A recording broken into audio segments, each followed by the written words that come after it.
સાથીઓ, ઘણીવાર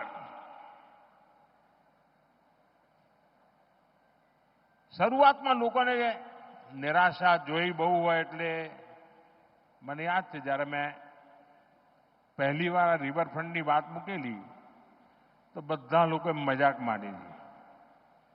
રિવરફ્રન્ટ થઈ ગયો કે ના થઈ ગયો? થઈ ગયો કે ના થઈ ગયો?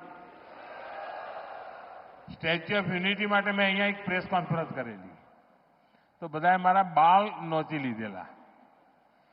બધા કે આ તો ચૂંટણી આવી એટલે મોદી સાહેબ લાયા છે. સ્ટેચ્યુ ઓફ યુનિટી થયું કે ના થયું ભાઈ? દુનિયા જોઈને અચરજ પામે છે કે નથી પામતી? કચ્છનો રણોત્સવ, લોકો કે સાહેબ આ કચ્છમાં કોણ જશે? રણમાં તો કોઈ જતું હશે? આજે લાઈન લાગે છે, બુકિંગ લોકો 6-6 મહિના પહેલા બુકિંગ કરાવે છે. થયું કે ના થયું? ગુજરાતની અંદર વિમાનનું કારખાનું લાગે, કોઈએ કલ્પના કરી? મને યાદ છે જ્યારે મેં ગિફ્ટ સિટીની કલ્પના મૂકી હતી ત્યારે લગભગ બધાએ એને મજાક માની લીધી હતી. આવું બધું ક્યાંથી હોય? આવી બધા આવા બિલ્ડિંગો ક્યાંથી હોય ને આવું બધું શું હોય અહીંયા? આજે ગિફ્ટ સિટી દેશની સૌથી મોટી ગૌરવ ગાથા લખી રહ્યું છે. અને આ બધી બાબતો હું તમને એટલા માટે યાદ કરાવું છું, તમે બારીકીથી જોશો, આ દેશના સામર્થ્યની જો તમે પૂજા કરો તો તમારા સંકલ્પને દેશવાસીઓ ક્યારે નિષ્ફળ નથી જવા દેતા. દેશવાસીઓ લોહી પાણી એક કરી દેતા હોય છે. આટલા બધા આતંકવાદી હુમલા થયા, દુશ્મનોને કંઈ નહીં થાય એવું માનતા હતા.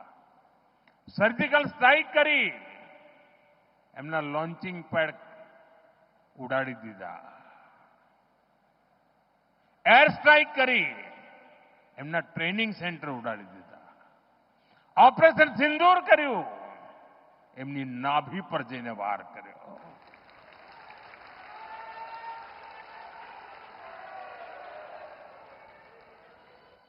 ચંદ્રયાન,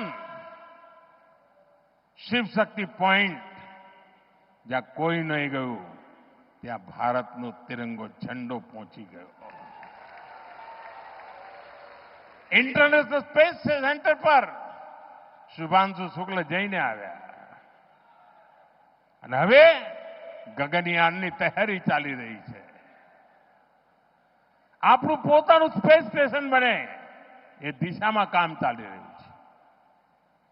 સાથીઓ, એક ઘટનાઓ કહે છે कि अगर संकल्प लइए, संकल्प के प्रति श्रद्धा होय, समर्पण होय तो जनता जनार्दन જે ઈશ્વરનું રૂપ છે એના આશીર્વાદ પણ મળતા હોય છે, એનો સાથ મળતો હોય છે. અને એ જ વિશ્વાસથી હું કહું છું, આ દેશ આત્મનિર્ભર બનીને રહેશે. આ દેશનો પ્રત્યેક નાગરિક વોકલ ફોર લોકલનો વાહક બનશે. આ દેશનો પ્રત્યેક નાગરિક સ્વદેશીના મંત્રને જીવી જાણશે. અને પછી આપણને ક્યારેય ઓશિયાળા થવાનો વારો નહીં આવે. દોસ્તો, જ્યારે કોવિડની સ્થિતિ હતી, ભૂતકાળ કહેતો કોઈ જગ્યાએ વેક્સિન બન્યું હોય તો આપણા દેશમાં આવતા 40-40 વર્ષ લાગી જતા હતા. લોકો કહેતા હતા કોવિડમાં થશે શું? અરે આ દેશે નક્કી કર્યું, વેક્સિન પોતાની બનાવી દીધી અને દેશના 140 કરોડ સુધી વેક્સિન પહોંચાડી દીધી. આ દેશનું સામર્થ્ય છે. એ સામર્થ્યના ભરોસે હું ગુજરાતના મારા સાથીઓને કહું છું કે આપે મને જે શિક્ષણ આપ્યું છે ને, આપે મારું જે ઘડતર કર્યું છે ને, આપે મારામાં જે જોમ ભર્યું છે, જે ઉર્જા ભરી છે, 2047 દેશ જ્યારે આઝાદીના 100 વર્ષ મનાવતો હશે, આ દેશ વિકસિત ભારત બનીને રહ્યો હશે.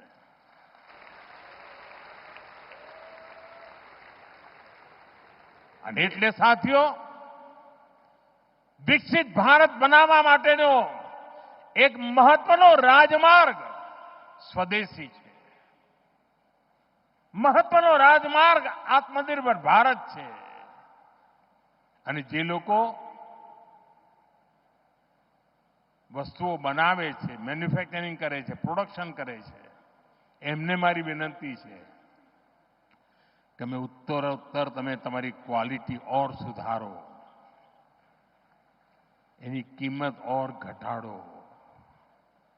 તમે જુઓ, હિન્દુસ્તાનનો માનવી ક્યારેય બહારથી કશું લેશે નહીં. આ ભાવ આપણે જગાડીએ અને દુનિયાની સામે એક ઉદાહરણ પૂરું પાડીએ. અને વિશ્વના અનેક દેશો છે સાથીઓ કે જ્યારે સંકટો આવે ત્યારે પોતાની જાતને છાતી કાઢીને ઉભા થઈ જાય ને, પરિણામ લાવીને દેતા હોય છે. આપણે માટે અવસર આવ્યો છે. સંકલ્પને પૂરા કરવા માટેનું સામર્થ્ય લઈને નીકળવાનું છે.